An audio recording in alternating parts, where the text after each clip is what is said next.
Get this and get it straight. Crime is a sucker's road, and those who travel it wind up in the gut of the prison of the grave. This time, rain slashing a glass roof, an old man's curiosity, and an imaginary imp out of place. They all became important when two people died violently so a third could make a killing. From the pen of Raymond Chandler, outstanding author of crime fiction, comes his most famous character in The Adventures of Philip Marlowe.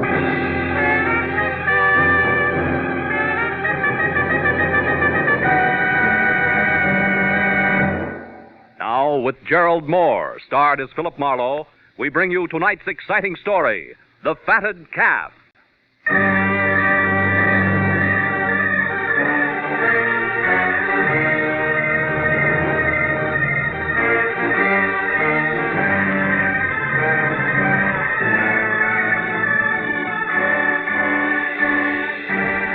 The first film of the season came as a surprise. It always does in L.A., where somehow or other people are never ready for it. It's funny in a town where people are ready for anything. Where every year the opening slash of lightning stands nerves on edge and cracks composure like it was so much Dresden china. And by 5 o'clock in an afternoon of driving rain and thick gray sky, I was no exception.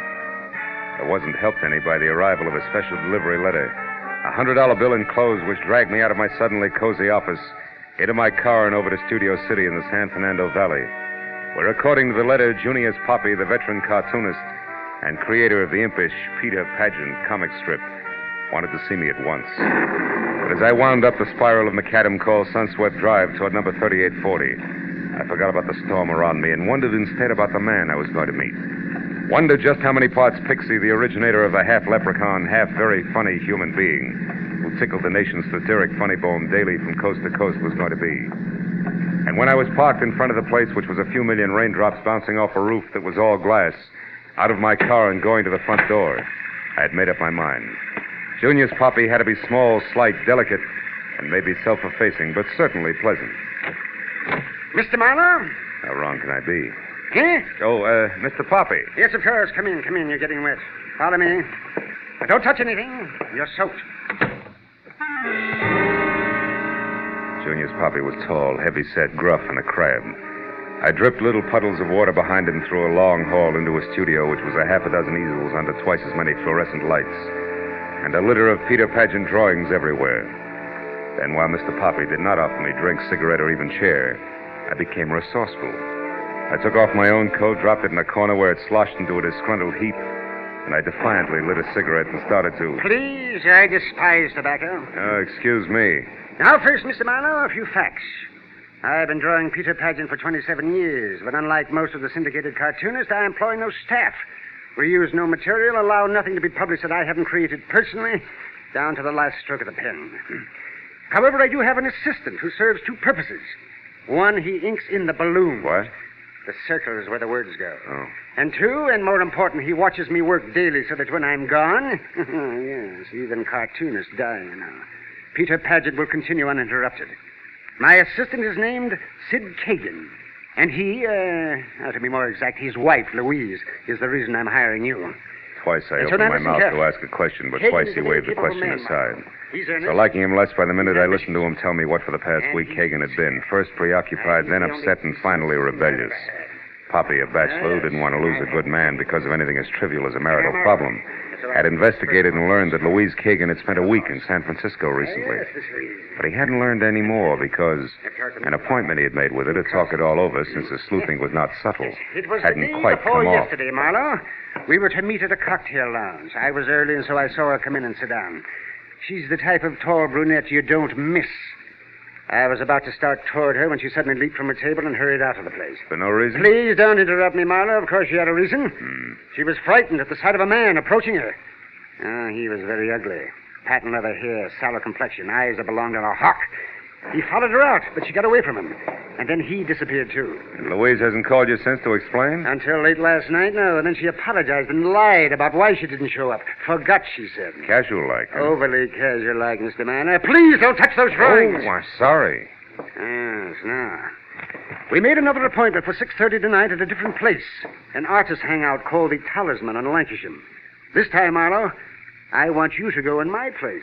Perhaps my approach is too mechanical. There's just a chance. Now, Mr. Poppy, a few questions. First, the Kagan's home address. 717 Magnolia Boulevard. 717. And Kagan himself, he's still working for you regularly? Yes, although he called this morning, said he was sick. Now, please ask your questions quickly. I must return to my work. Peter Pageant's schedule, 4 frames a day, hasn't been interrupted in 27 years. Oh, here, this might interest you. Here, take a look at this. The last frame has a lot of detail. Yeah, it has. Peter addressing the U.S. Senate, huh? It's cute. You always work in pencil and ink in later? Yes, that's right. Now, anything else? Yeah, there is, Mr. Poppy. The whole business. Kagan's problem, I mean. If it's only a case of a gal not being true to a guy, I quit, and you get your dough back. I graduated from the over-the-transom class. Louise Kagan is not the kind of girl who plays around. I know. What makes you so sure? Well, for one thing, an example. Maynard Roper. Who? Maynard Roper. He's an agent for Empire Features, the syndicate that handles my work. And though extremely handsome and what the ladies would call smooth, he got no place being, shall I say, attentive to Louise. I could tell, I observed. Now, satisfied? For the moment, I can still play that Roper just wasn't her type. I'll call you later, Mr. Poppy. Goodbye. And don't bother showing me out. I can find the way myself.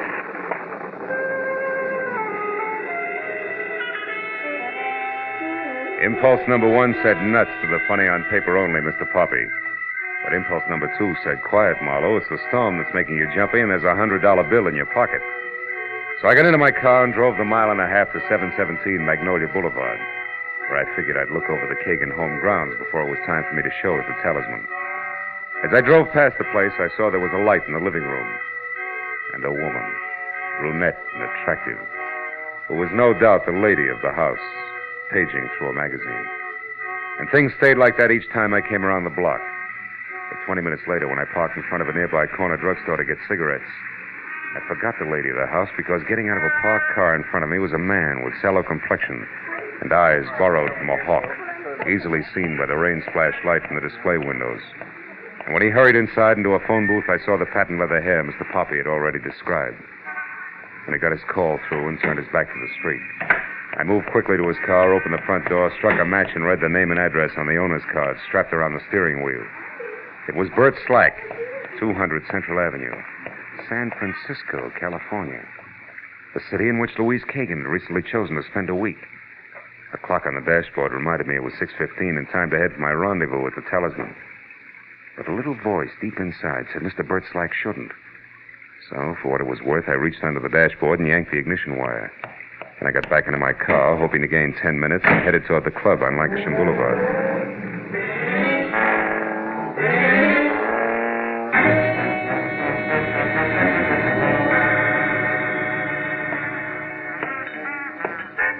Scotch and soda, sir? Keep the rain from soaking all the way through, you know. Yeah, all right. Another scotch and soda. Hey, wait a minute. That lady there, the one in the blue cape just came in? Oh, yes. Ask her to come over to Mr. Poppy's table, will you? We'll order then. All right, sir, in a jiffy. Keep the rain from soaking all the way through. Isn't that awful? Sir, I'm awfully sorry I'm late, Junior. Oh, excuse me. Waiter, you've made a mistake. No, Mrs. Kagan. The mistake was mine on purpose. You wouldn't have known me by name. Which is what? Philip Marlowe. I'm a friend of Junius's. He was tied up with his work tonight and asked me to keep this date for him. Like a drink? No, thanks. I haven't got the time. But why didn't Junius call me or leave a message here? I don't know. Perhaps he forgot or... Perhaps you're a liar. Perhaps he called my place after I left, then called here. Waiter. Yes, ma'am? Will you please check with the captain and see if anyone left a message for Mrs. Kagan, please? Yes, ma'am. And on your way back, 2 scotch and sodas, huh? Yes, Now, just a minute, Mr. Marlowe. I've already said no. As long as we're playing things back, you already said I was a liar. Why? Because Junius told me that my meeting with him would be personal. And since he's gone far enough out of his way to even call me on the telephone about it, it must also be important to him. It is. As important to him as, say, San Francisco is to you. So you're not really a friend of Junius Poppy? Not buddy-buddy, no. But I am a friend of Bert Slack's. You know Slack? Yeah. Now, why don't you sit down, Louise? Our drinks are coming. Well, here we are. 2 scotches and sodas. Just the thing to keep the rain... Oh. I already said that once, didn't I? Yes, you did. Yeah, well, 2 scotches and sodas, just like you ordered. Oh, and no message for you, Mrs. Kagan. Thank you. Mr. Marlowe, you know about San Francisco, you know about Bert Slack, and somehow or other you know I was supposed to meet Junius Poppy here, and he couldn't make it. So why don't you just sit here and think it out all by yourself, huh? I'm going. Come back here. Let go of my arm. When I'm ready, gentle lady. Which might be right now, don't you think? Oh, Maynard, thank heaven you're here. I usually am, Louise. Well, my good man, have you reached a decision? About the young lady's arm, I mean. Let go. Maynard, please see that he doesn't follow me. It'll be a pleasure, Louise. What are we drinking, Mr. Marlowe. Scotch and soda. Wonder what keeps that from soaking through. Maynard Roper, the handsome syndicate agent Junior's puppy had tagged very smooth, was also very snide.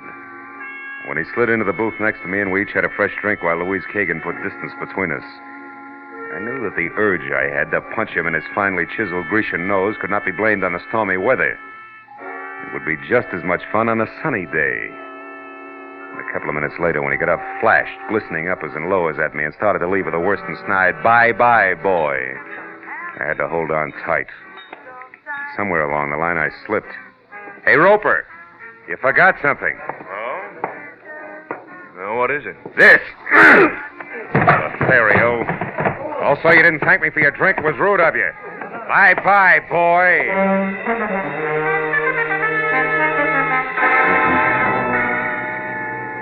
Outside, I felt better.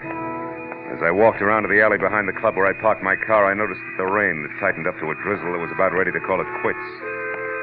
That a corner of the sky already showed dark blue with a single star front and center. What I didn't notice until I was in line with my front fenders was company on hand. I've been waiting for you. He was small, with wide-open eyes that flashed something close to hysteria, the length of a long, thin arm that was pointed at me and trembled while the hand awkwardly held a gun for what had to be his first time. I'm Sid Kagan. I want to know why you're following my wife, what you have to do with her. I do know that you're a private detective and that your name is Philip Marlowe. That Junior's puppy hired you. That much I found out. And you ought to be able to put the rest together yourself. You're a big boy now. Junius is worried about you, Kagan, because you in turn are worried about your wife. Look, he wants to help you all the way around. I don't believe you. I only believe that people are bothering Louise, molesting her, driving her out of her mind, and I want to stop them. I want to protect her. All right. Take a look at this picture and see if you can tell me whether or not this is one of those you say are molesting her. Picture? Let me see. I can't. It's only a calling card, Kagan. Let go. Give me that gun. Sure. With the clip out. Here. Now, also, I'll give you some advice. Go on home, Kagan, and soak your hot head in a bucket ice cold. It's the most you can do to help. Now beat it before I get mad. Go on. All right. I'll go.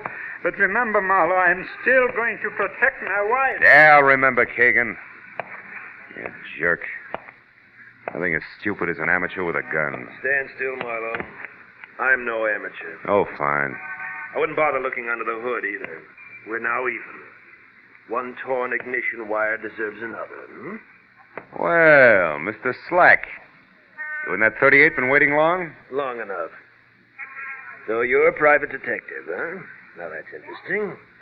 I'm a private eye, too. Really? You find crumbs in every profession. Where do we go from here? No place. It's a team, anyhow. I'm finished. I've done my little job. I'm leaving town.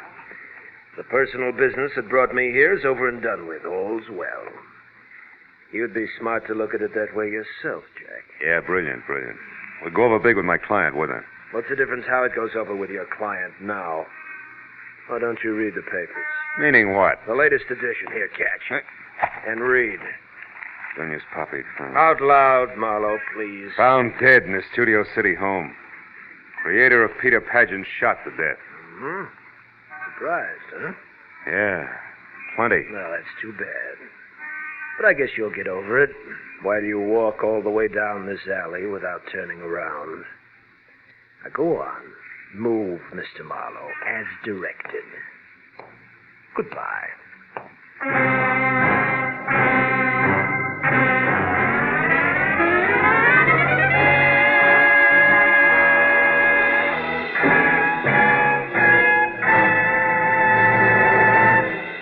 In a moment, the second act of Philip Marlowe.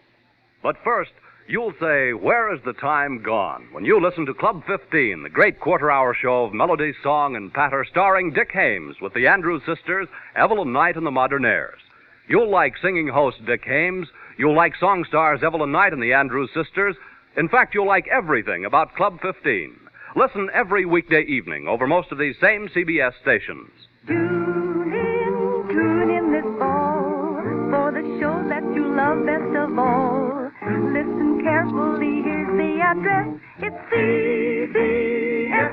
yes. Now, with our star, Gerlad Mohr, we return to the second act of Philip Marlowe and tonight's story, The Fatted Calf.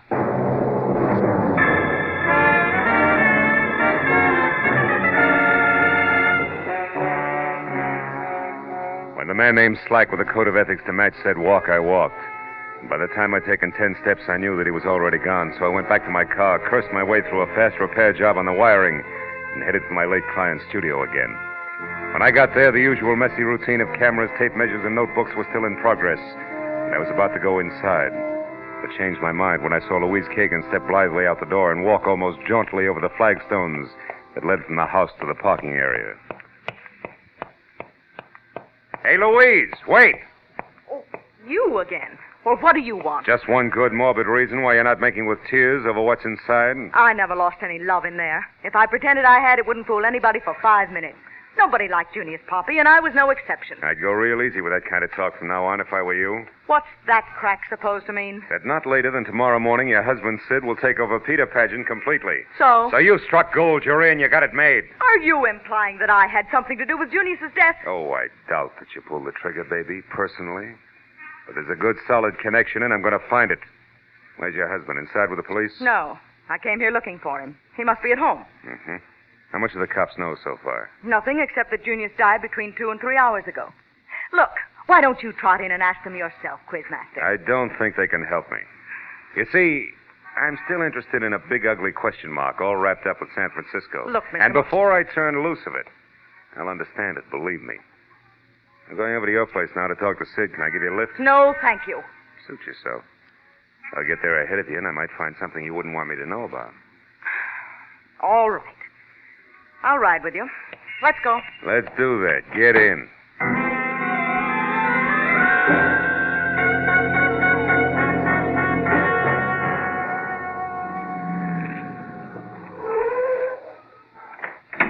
Thanks so much for the ride. You know, I wouldn't have enjoyed it a bit more in a hearse. You can drop the acid routine, Louise. I got a thick skin. Let's go inside. Now, look, Marlowe. Sid isn't home. I can see from here the lights are out. Only proves somebody turned a switch. Come on, open up. All right. Come on. That's better. And since you're making yourself so at home, you might as well make yourself a drink. Hey, it's a good idea. Nice little bar you got here, honey. Always easier to talk with a drink in your... Hey, Louise, these papers on the table. Ever seen them before? What are they? Contracts, I'd say. Yeah, all filled out. Just waiting for Kagan's signature. So your husband is now a full-fledged, big-time cartoonist. What do you know?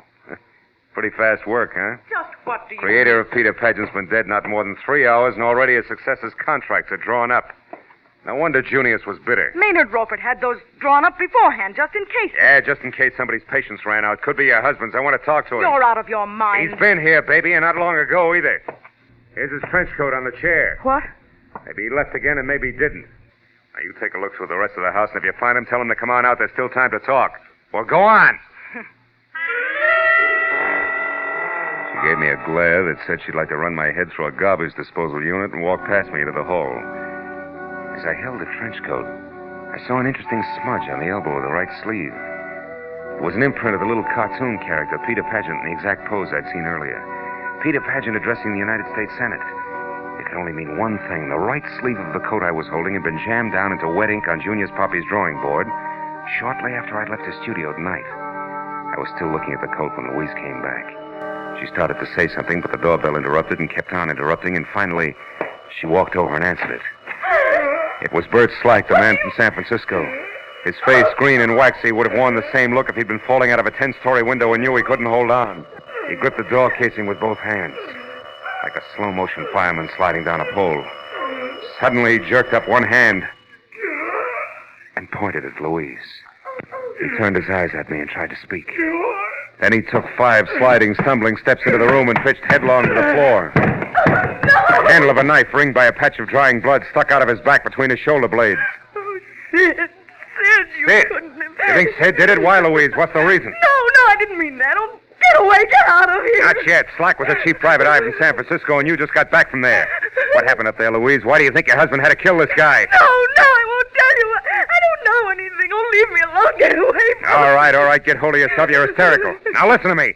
Where does Roper live? Come on, Maynard Roper, his address. 94 Addison Avenue. Why? Because your husband might be there, and I want to talk to him now more than ever. You're on your own, baby. Get good and hysterical if you want to. I'll see you.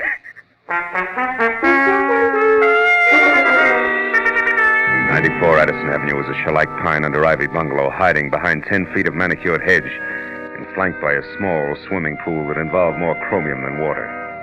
Now, the door opened in response to a deep-toned gong.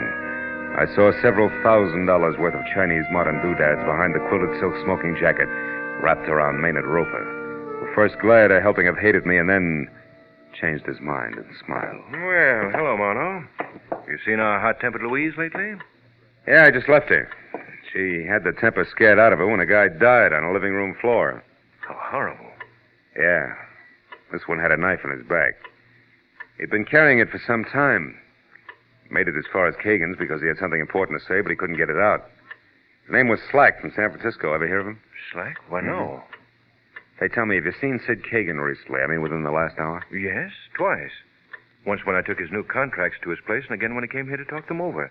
He left a few minutes ago. Say where he was going? No. Wait. He did say he intended to stop at a drugstore. He had a headache. Which drugstore? Well, the one down the street about a block. Mm-hmm. Oh, but look, Marlowe, surely you don't really believe that Sid killed this man? He had a motive. Do you realize what you're saying? What have you got to go on, actually? A slip his wife made, and a Peter Pageant that turned up out of place. Oh, Louise was no doubt hysterical. Under those circumstances, I'd be, too. And as for Peter Pageant, don't forget that Sid's been practicing him for 6 years. He probably combs Peter Pageant's out of his hair at night. Not this one. It was on a trench coat sleeve. I found it in Sid Kagan's living room. It was picked up from wet ink on Junior's Poppy's drawing board tonight. In fact, it was the last Peter Pageant Junior's drew before he was killed. That's what I've got to go on, Mr. Roper, so thanks and good night.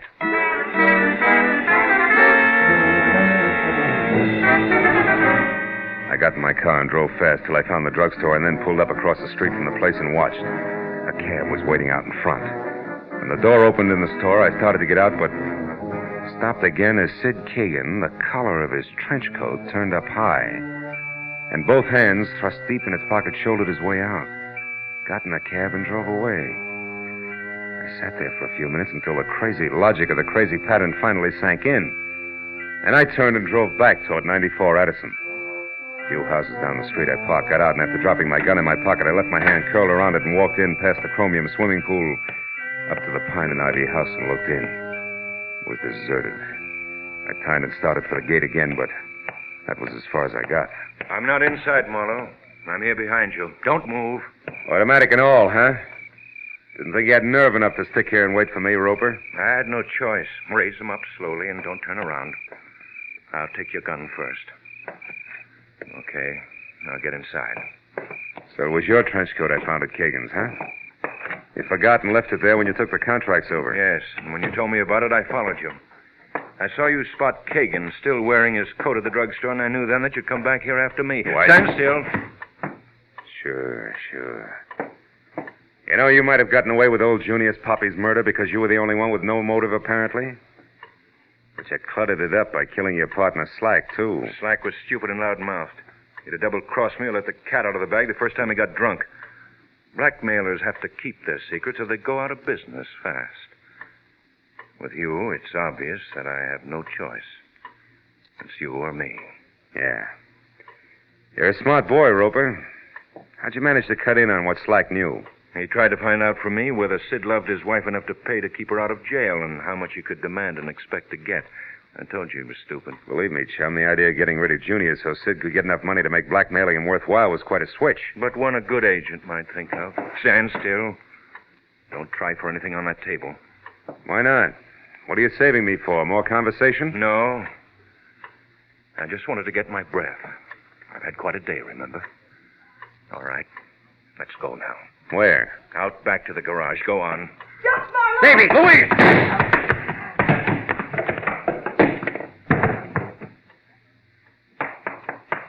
Marlowe, is he dead? I don't know. I don't think so. You sure picked a sweet time to show up, baby. How'd you manage it?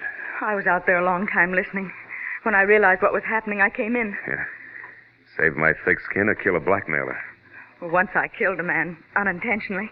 I didn't want to do it again, even him. But tonight when I thought Sid had stabbed Bert Slack because of it, I couldn't stand it any longer. I came over to find you and turned myself in.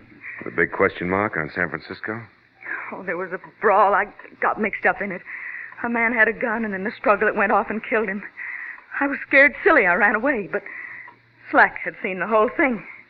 He even got the gun with my fingerprints all over it. And, well, that's that. Let's go, Marlowe. Yeah. Okay, baby. Let's go.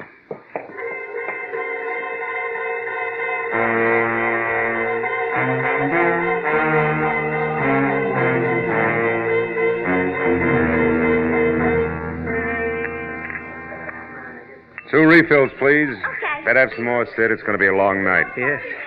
I still can't get it through my head that this has happened, Marlowe. I can't realize it.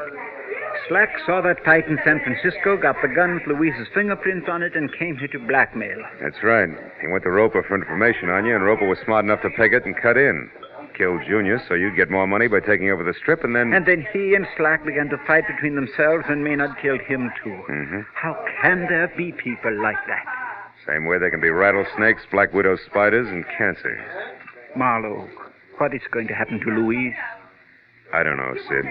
Oh, But she's got something now she didn't have before. what is that? You. You loved her all the time. But she didn't know what that meant. She does now. Look, she might be finished with the police. Maybe you better go over, huh? Yes, I guess I'd better. Good night, Phil. And thank you. So long, Sid.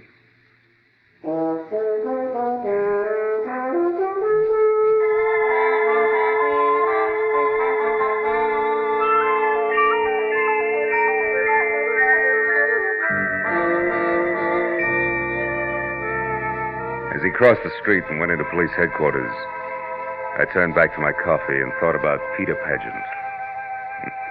The impish, whimsical little character with a sly, knowing smile, half sad, half amused at the foibles of the world.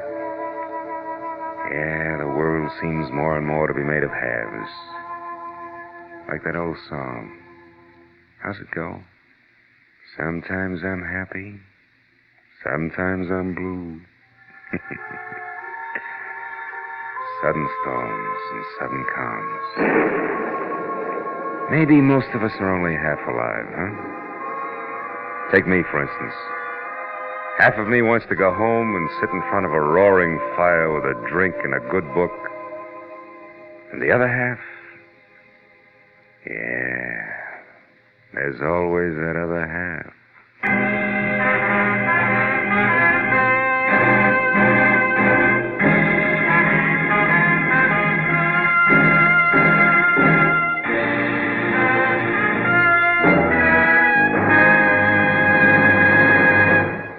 The Adventures of Philip Marlowe, bringing you Raymond Chandler's most famous character and crime's most deadly enemy, star Gerlad Mohr, and are produced and directed by Norman MacDonald. Script is by Mel Donnelly, Robert Mitchell, and Gene Levitt. Featured in the cast were Vivi Janis, Howard McNear, Parley Bear, Bill Johnstone, and David Ellis. The special music is composed and conducted by Richard Orant. Be sure and be with us next week when Philip Marlowe says...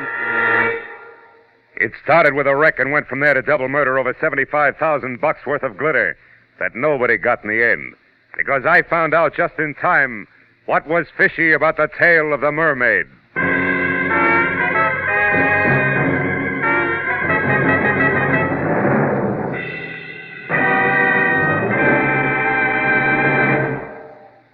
If you want to keep ahead of the headlines, listen every weekday evening, Monday through Friday, over most of these same CBS stations, to Edward R. Murrow with the news.